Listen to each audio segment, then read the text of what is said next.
Hello दोस्तों, स्वागत है आपका मेरे चैनल श्रीप्रिया किचन में। आज हम बनाएंगे ओडिशा का प्योर ऑथेंटिक स्टाइल बहुत ही फेमस मिठाई रेसिपी छेना पोड़ा, जो कि बहुत ही टेस्टी बनते हैं। सभी का प्रिय ये रेसिपी होता है और आज हम ये घर पे बनाएंगे। अक्सर हम बनाते हैं तो थोड़ा ड्राई हो जाता है, पर कुछ सीक्रेट टिप्स के साथ बनाएंगे जो कि पूरा हलवाई जैसा बनेगा। तो चलिए स्टार्ट करते हैं इसका प्रोसेस। तो यहाँ पर मैं 4 लीटर दूध लिया हूँ, इसको अच्छे से बॉईल कर देंगे।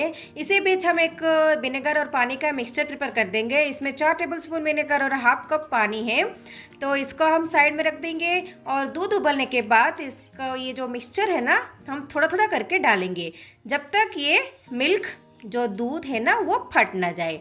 जब ये दूध फटना स्टार्ट हो जाएगा, हम विनेगर डालना बंद कर देंगे। देख सकते हैं हमारा छेना भी अच्छे से फॉर्म हो गया है, हमारा छेना और पानी पूरा सेपरेट हो गया है। अब हम छेना और पानी को अलग अलग कर देंगे। इसमें कुछ छेना को स्क्वीज नहीं करना है, सिर्फ छेना को अलग कर देना है। तो इसमें भी अभी भी थोड़ा पानी है। ये छेना हमारा थोड़ा गर्म होना चाहिए। मैं यहाँ पर 3/4 कप पिसी हुई चीनी डाल दिया हूँ। इसको हम थोड़ा थोड़ा करके डालेंगे। पहले मैं हाफ कप डाला था, इसके बाद थोड़ा थोड़ा करके डाला हूँ। यहाँ पर ये जो छेना का थोड़ा क्रम्बल स्ट्रक्चर है ना, इसको अच्छे से रब कर देंगे। ज़्यादा ज़ोर से नहीं करना है, थोड़ा हल्के हल्के हाथों से ही हमें करना है। छेना हमारा थोड़ा अभी गर्म है तो ये अच्छे से स्मूथ हो जाएगा। हमें सिर्फ छेना को स्मूथ बनाना है। यहाँ पर चीनी थोड़ा थोड़ा करके मैं 3/4 कप डाल दिया हूँ। इसमें और थोड़ा सा छेना पानी भी डालेंगे और 5 से 6 टेबलस्पून सूजी डालेंगे। ये सारी चीज़ों को अच्छे से मिक्स कर देंगे। पानी यहाँ पर डालना बहुत ही ज़रूरी है फ्रेंड्स। इसमें से ज़्यादा पानी मत निकालिए छेना से, थोड़ा तो पानी रहना चाहिए, थोड़ा सा ये ऐसा पतला स्ट्रक्चर होना चाहिए। अब हम सूजी डाले हैं ना, ये सूजी थोड़ी देर के बाद फूलेगा तो ये पानी पूरा अब्जॉर्ब कर देगा। तो छेना हमारा पूरा फ्लफी होना चाहिए। इसको अब हम ऐसे 10 मिनट छोड़ देंगे रेस्ट होने के लिए। तब तक हम प्रीहीट कर देंगे कढ़ाई को। नीचे नमक डाल के इसमें एक स्टैंड डाल दिया हूँ मैं। इसको ऐसे ही ढक्कन डाल के 10 मिनट के लिए प्रीहीट कर देंगे। सेम प्रोसेस आप माइक्रोवेव में कन्वेक्शन मोड में भी कर सकते हैं। तो यहाँ पर एक तड़का पैन में 1 टेबलस्पून घी डाल दिया हूँ और 1 मुट्ठी भर कटी हुई चॉप किया हुआ कैशू यानी कि काजू डाल दिया हूँ। इसको अच्छे से सॉटे कर देंगे। थोड़ा कलर चेंज होने के बाद हम इसको ये जो छेना मिक्सचर बनाए थे ना, इसमें डाल देंगे। और थोड़ा सा हाफ टी-स्पून इलायची पाउडर भी डाल दिया हूँ मैंने। ये सारी चीज़ों को अच्छे से मिक्स कर देंगे। यहाँ पर कुछ भी बेकिंग पाउडर या सोडा कुछ भी डालने का ज़रूरत नहीं है, क्योंकि छेना हमारा ऑलरेडी बहुत ही फ्लफ़ी है। देख सकते हैं हमारा छेना का टेक्स्चर बिल्कुल ही ऐसे होना चाहिए। तो अब हम एक केक मोल्ड को ऐसे ग्रीस कर लेंगे। हाफ टी-स्पून घी डाल के इसके ऊपर बटर पेपर डाल दिया हूँ मैं। ये ऑप्शनल है, आप ऐसे भी डाल सकते हैं छेना का मिक्सचर को। तो इसके ऊपर भी ऐसे थोड़ा घी में ब्रश अच्छे से कर देंगे।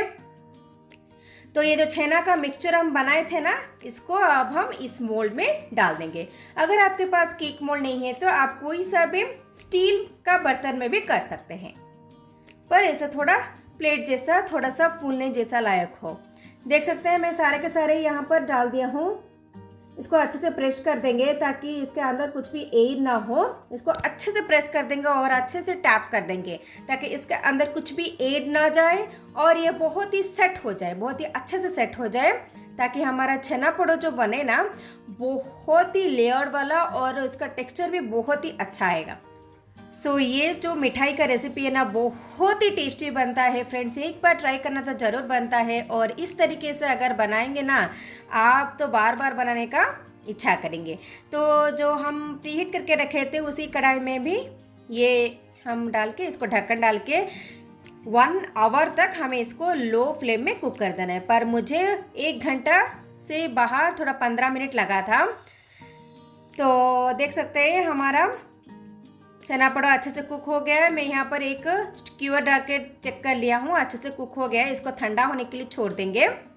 पर अभी भी ये जो छेना पोड़ा है अच्छे से कुक हुआ है, पर थोड़ा सा ड्राई लुक दे रहा है। जो ग्लेजीनेस आता है ना हमारा मिठाई शॉप वाला, वो नहीं आया है। तो मैं अभी इसको डीमोल्ड करके दिखा रही हूँ, कितना सुंदर लुक है ये।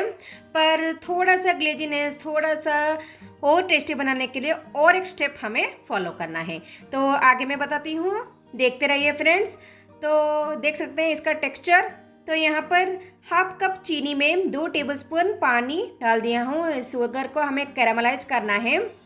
तो हमारा कैरामल बन के अभी रेडी हो गया है। अब हम इसमें 1 कप पानी डाल देंगे। इसका एक सिरप प्रिपेयर कर देंगे। ये जो सिरप है ना हमारा थोड़ा स्टिकी कंसिस्टेंसी रहना चाहिए, बहुत ही स्टिकी नहीं होना चाहिए, मतलब 1 तार 2 तार नहीं चाहिए, सिर्फ स्टिकी होना चाहिए। तो ये वीडियो और ये रेसिपी आपको कैसा लगा मुझे कमेंट सेक्शन में ज़रूर बताइएगा। और आप अगर ट्राई किए हैं तो आपका रेसिपी कैसा बना ये भी मुझे कमेंट सेक्शन में बताइए। कैरामल सिरप रेडी हो गया है, इसको थोड़ा ठंडा करेंगे, बहुत ठंडा नहीं, थोड़ा वार्म होना चाहिए। तो ये जो छेनापोडो को ये सिरप हम डालेंगे, ये जो बर्तन में नीचे रखा हो ना बिल्कुल ऐसा ही होना चाहिए, ताकि इसके साइड में हम अब जब सिरप डालेंगे ना ये अच्छे से सोक कर सके। देख सकते हैं ये छेनापोडो का साइज से थोड़ा बड़ा साइज होना चाहिए नीचे वाला बर्तन। देख सकते हैं मैं कैसा डाला हूँ, बिल्कुल ऐसा ही कीजिए फ्रेंड्स। आपका छेनापोडा सुपर डुपर और यम्मी सॉफ्ट जूसी बहुत ही टेस्टी बनेगा। तो मैं इसको ऐसे थोड़ा सेट कर दे रही हूँ ऐसे चम्मच से थोड़ा, ताकि ये जो सिरप है ना नीचे तक भी एब्जॉर्ब हो सके। इसको ऐसे ही थोड़ा 15-20 मिनट के लिए रेस्ट होने के लिए छोड़ देंगे। सो फ्रेंड्स, अगर आपको ये वीडियो थोड़ा सा भी अच्छा लगा तो प्लीज़ एक लाइक कर दीजिए और अपने दोस्तों के साथ भी शेयर कर दीजिए। और चैनल में नए हैं तो सब्सक्राइब करके बेल बटन को भी दबा दीजिए, ताकि आपको मेरे नए नए वीडियो का नोटिफिकेशन मिलता रहेगा। तो 15-20 मिनट के बाद मैं यहाँ पर जो भी एक्स्ट्रा सिरप है ना इसको निकाल दिया हूँ और एक बाउल में। तो ये हमारा अभी रेडी हो गया है छेनापोडो सर्व करने के लिए। बहुत ही टेस्टी बनता है। और एक बात फ्रेंड्स, किसको ये छेनापोडो बहुत ही पसंद है मुझे कमेंट सेक्शन में ज़रूर बताइए। हमें तो बहुत ही पसंद है, तो इसीलिए एक बार तो ट्राई करना बनता है। देख सकते हैं कितना सॉफ्ट एंड जूसी बना है, मैं कट करके आपको दिखा रही हूँ। अंदर से भी सॉफ्ट, बहुत ही सॉफ्ट बनता है। तो यहाँ पर ये कैरामल वाला स्टेप को मत स्किप कीजिए फ्रेंड्स, ये बहुत ही इम्पोर्टेंट स्टेप है जो कि बहुत ही अच्छा टेस्ट देगा हमारा छेनापोडो को। देख सकते हैं कितना सॉफ्ट एंड जूसी बना है, बहुत ही फ्लफी बना है। तो आशा करती हूँ मेरा ये छेनापोडो का रेसिपी अच्छा लगा होगा। जल्द ही मिलती हूँ आपसे एक नई रेसिपी के साथ। तब तक के लिए बाय बाय, टेक केयर।